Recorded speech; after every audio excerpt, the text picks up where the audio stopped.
Assalamualaikum Kiai.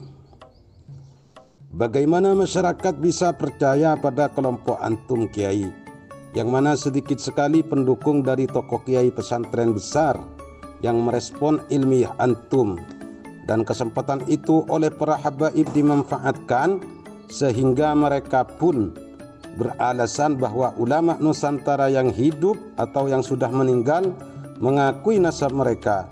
Mereka pun berdalil, fas'alu ahla dzikri in kuntum la ta'lamun. Bukankah mereka semua itu ahlu dzikri? Begitulah Kiai, bagaimana antum bisa menanggulangi semua ini? Waalaikumsalam warahmatullahi wabarakatuh. Saudaraku, saya hanyalah manusia yang hanya mempunyai kewajiban sebagai orang yang berilmu menyampaikan kebenaran melalui pengetahuan ilmunya. Kami mengikuti, saya pribadi mengikuti qulil haqqa walau kana murra, katakan yang benar walaupun itu rasanya pahit bagi saya sendiri. Tak jadi soal, karena saya harus menyampaikan kebenaran itu. Sisanya saudaraku terserah kehendak yang maha kuasa Allah subhanahu wa ta'ala. Kami yakin biarlah kebenaran itu sendiri yang mencari jalannya dengan berlandaskan firman Allah, qul ja'al haqqu wa zahaqal batil innal batila kana zahuqa. Mereka memang mempunyai program dan agenda 3 untuk menolak kebatilan nasab mereka melalui polemik nasab saat ini. Yang pertama, mereka harus menerasikan, baik narasinya benar salah, baik narasi yang digunakan itu framing ataupun apapun, pokok menerasikan seakan-akan nasab mereka memang betul-betul sahih, walaupun kitabnya itu tidak ada sebutan mereka, mereka masukkan, walaupun tidak thiqah, tidak al-abdal, mereka masukkan biar mengelabui orang-orang awam. Yang kedua, program mereka membujuk kiai yang banyak pengaruhnya. Walaupun dulu kiai-kiai itu mereka rendahkan di waktu aman, nasabnya tidak diperbincangkan. Mereka menghina kiai-kiai 70 kiai yang besar, yang alim pun mereka anggap lebih mulia satu kaki mereka. Begitu di waktu aman. Ya, di waktu tidak aman mereka menghormati kiai, harus bersatu begini-begini. Itulah narasi yang mereka bangun. Yang ketiga, mengandalkan perkumpulan, yang mana perkumpulan itu diadakan supaya banyak orang yang menyatakan sikap sehingga nasab batil mereka dapat diselamatkan. Terus tentang masalah yang selalu didengungkan oleh mereka dengan berperkataan-perkataan was'alu fas'alu ahla dzikri in kuntum la ta'lamun. Mereka itu selalu memakai itu saudaraku, agar supaya menggandeng kiai-kiai besar dan menggandeng ulama Nusantara yang pernah husnudzon berpendapat bahwa nasab mereka itu bersambung kepada Kanjeng Nabi Muhammad sallallahu alaihi wasallam. Kalau kita urut dengan asbabun nuzul ayat ini, saya bacakan, wa ma mana'an nasa an yu'minu idh ja'ahumul huda illa an qalu wa ma arsalna min qablika illa rijalan nuhi ilaihim Fas'alu ahla dzikri in kuntum la ta'lamun. Siapakah ahlu dzikri di sini? Ahlu dzikri di sini kalau asbabun nuzulnya ya ahlul kitab, orang-orang Yahudi terdahulu. Kenapa begitu? Karena kufar Mekah itu beranggapan ab'atsallahu basyarar rasula. Apakah mungkin manusia itu jadi utusan Allah? Maka oleh Allah suruh tanyakan kepada ahlul kitab yang dahulu yang pernah mengutus manusia sebagai utusan. Nah, itu. Oke, kalau fas'alu ahla dzikri in kuntum la ta'lamun, kita kembalikan kepada kaidah al-ibratu bi umumil lafzi la bi khususis sabab. Siapakah ahlu dzikri itu? Maka definisi ahlu dzikri kata ulama adalah ahlu takhsis wal ilmi wal bahsi fi kulli fannin wa ilmin. Setiap orang yang mempunyai spesialis fan keilmuan dan mempunyai ilmu dan yang mempunyai pembahasan tentang ilmu itu. Begitu fi kulli fannin wa ilmin, di dalam setiap fan dan ilmu. Kalau fannya hadis, saudaraku, ini takrif ini telah diungkapkan melalui perkataan Abi Ja'far Al-Baqir, nahnu ahlu dzikril yaum. Begitu. Kalau fannya nasab, ya yang mengerti nasab, yang membahas nasab. Begitu. Bukan orang yang ngerti tentang fikih, tentang usul fikih, tentang nahwu dzarab, tentang ilmu balaghah dan semacamnya. Ya bukan.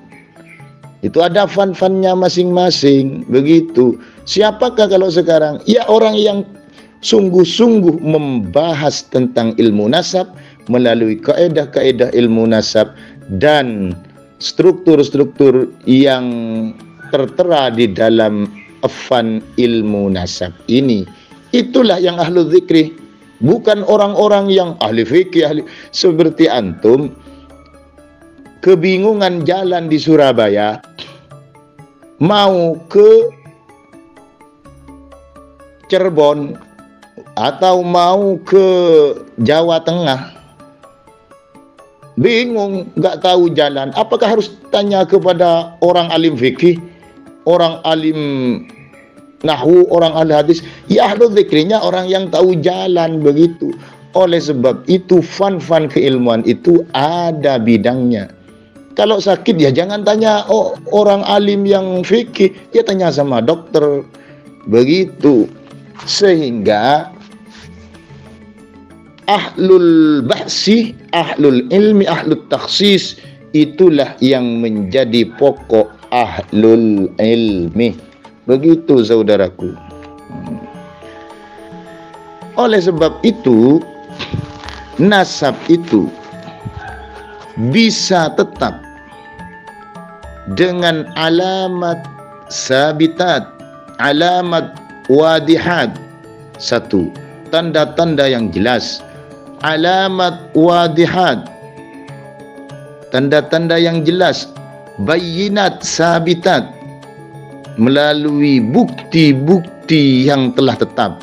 Dua itu saja. Begitu. Maka setelah dikaji Ubaidillah sampai Ali Kholiq Qasam, adakah alamat wadihatnya? Tidak ada, dijamin tidak ada. Dan telah dikoreksi oleh ulama dunia, tidak menemukan. Yaitu mulai dari abad 4 sampai abad 5 tidak ada data alamat wadihat yang berupa karya mereka, mulai dari Ubaidillah yang dikatakan faqih, ulama, mujtahid itu sampai Kholiq Qasam, tidak ada. Berupa karya mereka, tidak ada. Karya tulis mereka, tidak ada. Syair-syair mereka, tidak ada. Kuburan-kuburan mereka, tidak ada, karena kuburannya baru terbentuk di abad 10 dan 11. Begitu saudaraku. Terus yang menjadi alamat mereka tanda-tanda mereka tidak wadihat, bahkan alamatnya mustabihat. Apa yang menjadi landasan? Coba, landasannya Tarikhul Janadi. Tarikhul Janadi itu abad 8. Itu bukan alamat yang wadihat, tapi alamat mustabihat. Yang kedua, Jauharus Syafaf. Walaupun Tarikhul Janadi ini tidak menyinggung nasab mereka sama sekali, mereka buat rujukan. Yang kedua, Jauharus Syafaf. Yang ketiga, Al-Burqatul Musyikoh. Ini ruk'ah semuanya. Yang dijadikan alamat bagi mereka ternyata alamatnya mustabihat. Bisa dicek di Rasail fi Ilmil Ansab. Bagaimana beliau berkomentar? Di antara madhanul wad'i wal kadhibi fil ansab, di antara tempat-tempat yang diduga palsu dan dusta di dalam nasab, ya ini Tarikhul Janadi, tarikh yang tidak berlandaskan masadir yang jelas sampai ke abad 4. Al-Jauharus Syafaf juga, Al-Burqatul Musyikoh juga, jadi alamatnya mustabihat. Begitu saudaraku. Yang kedua, bayinat sabitatnya tidak sabitat, bahkan bayinatnya juga mustabihat.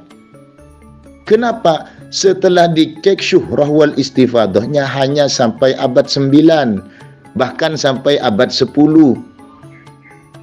Begitu. Mulai sekarang sampai abad 10, dari abad 4 sampai abad 9 tidak ada syuhrah wal istifadahnya. Oh, kalau pakai khutun nasab yang mereka ajukan 6 itu ternyata tidak abdal dan juga tidak thiqah, sebagaimana saya jelaskan, sehingga tidak bisa bagi nakib untuk menjadi acuhan mengisbat nasab mereka. Sehingga terbukti di dunia tidak ada nakib-nakib yang mengisbat secara internasional. Begitu saudaraku.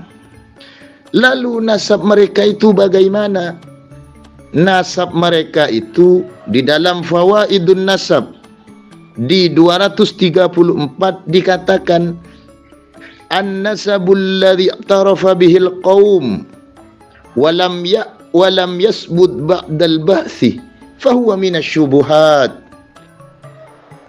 Nasab yang sudah dikenal oleh kaum tapi setelah dibahas tidak bisa tetap, maka nasab itu dikatakan nasab syubuhat.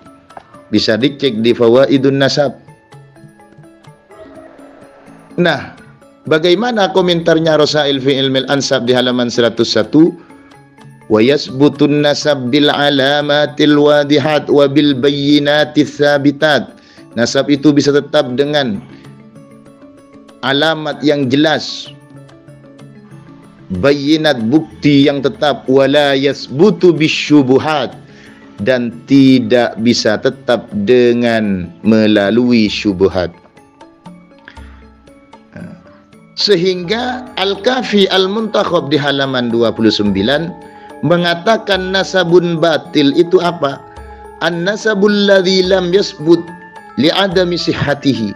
Nasab yang tidak bisa tetap karena tidak bisa sah.